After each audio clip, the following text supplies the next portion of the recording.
آخری وقت جب مخدوم سمنا رحمتہ تعالیٰ علیہ کا آپ کا چوچا شریف پہنچے، اور جہاں یہ آپ کی خانقاہ ہے آج، جہاں مزار مبارک ہے، میر شریف پانی کا ایک چھوٹا سا تالاب ہے، اولیاء کاملین کی ایک جماعت کو لے جا کر آپ مخدوم سمنا رحمتہ تعالیٰ علیہ اس تالاب کو کشائی یعنی کھدائی ہو رہی تھی، اور روایات میں یہ ملتا ہے کہ ہر کدال پر یہ اولیاء اکرام لا الہ الا اللہ کہتے اور کدال مارتے، اور اس کے بعد وہ پانی نکلا جس کو آج نیر شریف کہتے ہیں۔ ہزاروں لاکھوں لوگ اس پانی سے آج بھی شفا حاصل کرتے ہیں۔ دوسری مشہور روایت یہ بھی ہے کہ اس نیر شریف میں زمزم شریف لا کر کے بھرا گیا تھا، اور اس کا پانی آج تک دیکھنے میں میلا کچیلا گدیلا دکھتا ہے، لیکن آج تک یہ مشہور ہے۔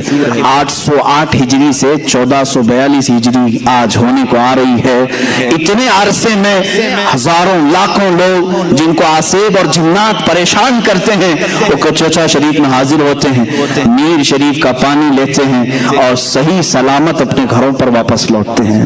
جن کو جنات پریشان کرتے ہیں وہ مخدوم سمنا رحمۃ اللہ تعالیٰ علیہ کی بارگاہ میں مقدمہ کرتے ہیں۔ یہاں ظاہر سی بات ہے، میرے گھر پر کسی نے قبضہ کیا، میری پراپرٹی کسی نے ہڑپ لیا، تو کورٹ کچہری میں ہم کیس کریں گے، لیکن جنات اگر کچھ کریں تو کہاں جائیں؟ یہ کورٹ والے بھی بھاگ جائیں گے، جنات کون چھڑائے گا؟ یہ الگ دنیا ہے ان کی، یہ الگ طاقت ہے۔ اسی لیے جنات کا بھی جہاں فیصلہ ہوتا ہے وہ کچوچا مقدسہ مخدوم سمنا کی بارگاہ ہے۔ بزرگوں نے باضابطہ یہ لکھا ہے، وہاں جب آپ پہنچے تو وہاں پر بھی ایک حال یہی تھا۔ لوگوں نے کہا کہ حضور یہاں پر بھی ایک یوگی ہیں، وہ بھی یوگ کر رہے ہیں اور 500 لوگوں کے ساتھ بیٹھے ہوئے ہیں، وہ اٹھنے کو تیار نہیں۔ مخدوم سمنا نے فرمایا ان سے کہو اب یہ ہمارا علاقہ ہے، ان سے کہو اب یہ میرے آرام کی جگہ ہے۔ اس کے بعد جب لوگوں نے کہا تو وہ آسانی سے اٹھنے کو انہوں نے منع کیا، کہا کہ نہیں، چلو اپنی اپنی طاقت آزما لیتے ہیں، جس کی طاقت غالب آئے گی وہ بیٹھے گا یہاں پر۔ مخدوم سمنا رحمۃ اللہ تعالیٰ علیہ نے فرمایا نہ، میں اس کے مقابل میں نہیں جاؤں گا۔ تو لوگوں نے کہا کہ حضور وہ آپ کو چیلنج کر رہا ہے، کہا میرے دربار میں میرا ایک شاگرد ہے، حضرت بہاؤالدین دولت آبادی رحمۃ اللہ تعالیٰ، غالباً انہی کا نام آپ نے فرمایا، کہا کہ جاؤ اس سے بات کرو۔ تو انہوں نے کہا کہ وہ بہت بڑا پنڈت ہے، جادوگر ہے، جادو دکھاتا ہے۔ کہا تم جاؤ میرے نام سے جاؤ۔ حضرت مخدوم اشرف سمنانی رحمۃ اللہ علیہ کا نام لے کر کے اترے۔ اس یوگی نے چونٹیوں کی فوج بنا کر کے بھیجی، چونٹیاں جہاں دیکھو چونٹیاں۔ یہ پہلی مرتبہ مرید اترے ہیں میدان میں مخدوم سمنا کے۔ آپ نے کہا اے اشرف زمانہ زمانے مدد نما، یہ مشہور ہے، زمانے کے اشرف میری مدد۔ اتنا کہہ کر کے آپ نے پھونک مارا تو زمین پر کوئی چونٹی بھی نہیں، کیڑا بھی نہیں، کچھ بھی۔ پھر یوگی جی نے اپنے جادو سے شیر بنا کر کے دکھائے، جہاں دیکھو شیر گراتے ہوئے ہیں۔ اب چونکہ سلطان مخدوم اشرف سمنانی رحمۃ اللہ علیہ کی اس مرید صادق کا قلب بہت مضبوط ہو چکا تھا، آپ نے صرف اپنے پیر مغاں سیدی اشرف جہانگیر رحمۃ اللہ علیہ کا نام لیا اور پھر اس سے کہا یوگی جی ڈپلیکیٹ شیروں سے اصلی شیر کا مقابلہ کیسے؟ یہ بناوٹی شیر ہے، جادو نظر بندی کو کہتے ہیں، حقیقت میں ہوتا نہیں، یہ 3D امیج ہے جو آج بھی ہو رہی ہے۔ جادوگری سے تم دکھا رہے ہو اور ایک طرف مقابلہ اصلی شیر سے کر رہے ہو۔ آپ نے صرف اپنا چہرہ صرف کھولا، دیکھا تو دور دراز تک کوئی شیر نہیں، سب کے سب غائب ہے۔ یوگی جی نے مان لیا کہ اب میرا جادو ناکام ہے، اتنے سالوں کی جو تپسیا ہے وہ ان فقیروں کے سامنے نہیں چلے گی۔ سیدھے آئے، کہا کہ تو کس کا آدمی ہے؟ کہا چل میں تو ایک شاگرد ہوں، اصل کے پاس لے جاتا ہوں۔ وہ یوگی جی آئے، مخدوم اشرف سمنانی رحمۃ اللہ تعالیٰ علیہ کے دربار میں جیسے ہی دیکھا، انہوں نے کہا آپ جس طاقت کو حاصل کیے ہیں کیا وہ طاقت مجھے مل سکتی ہے؟ میں برسوں سے تپسیا کر رہا ہوں۔ مخدوم سمنا نے اس کا ہاتھ پکڑا اور کہا پڑھو لا الہ الا اللہ محمد رسول اللہ صلی اللہ علیہ وسلم۔ اس نے پڑھا اور دوسری ہی لمحے مخدوم سمنا رحمۃ اللہ تعالیٰ علیہ نے ولایت کا تاج اسے عطا فرمایا۔ اپنے مریدین میں داخل کیا، اور جو وہ طلب لے کر کے آیا کہ برسوں سے تپسیا کر کے جو طاقت نہیں ملی، مخدوم سمنا کے ہاتھ میں بیعت سے وہ طاقت مل گئی۔ یہ مخدوم سمنا ہیں۔ اے میرے عزیزو، سلطان جہانگیر مخدوم اشرف سمنانی رحمۃ اللہ تعالیٰ علیہ کے تذکرے میں جتنے بھی کروں وہ کم ہیں۔ ان سے ایک خلق کثیر کو نفع ہوا ہے۔ ان کی زندگی کتنی چیزوں کا سنگم ہے۔ سمنان سے نکلے تھے، بچپن سے میں نے آپ کے واقعات سنائے۔ جب آپ کی عمر مبارک 97 سال کی ہوئی، یعنی 97 سال کی، تب کے چھوچا شریف میں آپ نے ذکر و اذکار کرنا شروع کیا۔ اپنے سامنے ہی آپ نے اپنی قبر بنوائی، قبر میں اتر کر کے آپ نے کتاب پوری لکھی جس کو رسالہ قبریہ کہتے ہیں۔ وہ اپنے مریدین کو تلقین کی، میرا عقیدہ کیا ہے، میرا مسلک کیا ہے، میرا مذہب کیا ہے، اور سب سے کہا میرے بعد اسی پر تم سب کو گامزن رہنا ہے، اسی پر پابند رہنا ہے۔ آپ کے تقریباً 40 خلفاء ہوئے اور ہزاروں کی تعداد میں شاگرد ہوئے۔ آپ کے سب سے بڑے خلیفہ، سب سے اول خلیفہ اور جانشین سیدنا عبد الرزاق نور العین رحمۃ اللہ تعالیٰ علیہ ہیں، جو آپ کے مزار مبارک کے بغل میں ہی آج کے چوچا شریف میں آرام فرما ہے۔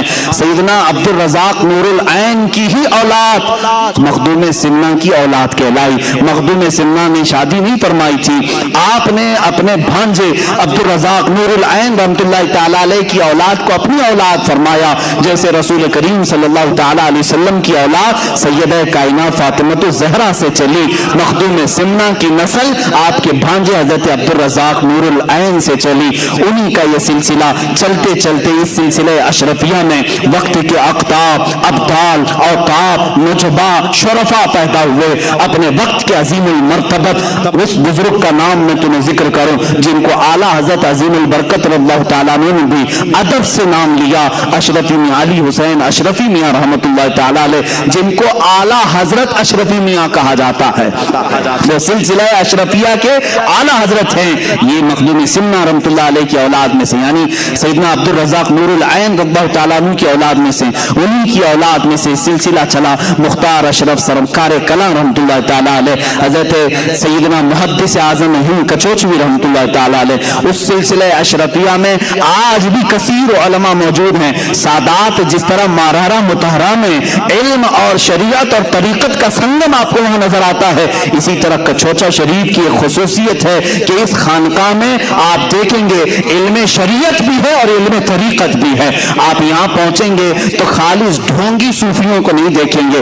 الحمدللہ آپ سلسلہ اشرفیہ کی گدی سنبھالنے والے آج بھی موجود اس عظیم المرتبت شیخ الاسلام کے پاس جائیں جنہوں نے تفسیر اشرفی کے جوہر نچھاور کیے ہیں، قرآن عظیم کی مضبوط اور بہترین محکم تفسیر بیان کی ہے، اور جامع معقولات و منقولات ہیں۔ میرے والد گرامی حضرت مولانا محمد ابن حسن اللہ ان کی قبر پاک پر رحم فرمائے، میرے والد گرامی سیدنا شیخ الاسلام مدنی میاں صاحب قبلہ ادام اللہ اقبالہ کے زمانے طالب علمی کے عینی شاہد ہیں، اس زمانے سے جانتے ہیں جب جامعہ اشرفیہ مبارک پور میں وہ تعلیم حاصل کر رہے تھے، اس وقت بھی اپنی جماعت کے ممتاز علماء میں تھے، سب سے اول پوزیشن کے تھے۔ اسی طرح خانقاہ میں آج بھی علم ہے، وہاں کے شہزادوں کو ہم نے دیکھا ہے، جامعہ ازہر مصر تک پہنچے ہیں، بغداد تک پہنچے ہوئے ہیں۔ الحمدللہ یہ کچوچا شریف کی جو خانقاہ ہے آج بھی شریعت اور طریقت دونوں کا سنگم ہے۔ میری دعائیں ہیں مولا ان سادات کا سایہ ہمیشہ قائم و دائم رکھے، اور سلسلہ اشرفیہ کے قائد ملت حضرت سید محمود اشرف صاحب، میرے گہرے ان سے تعلقات ہیں، قائد ملت ممبئی تشریف لاتے ہیں، بڑی مہربانیاں، بڑی عنایتیں، بڑی لطف اندوزیاں فرماتے ہیں۔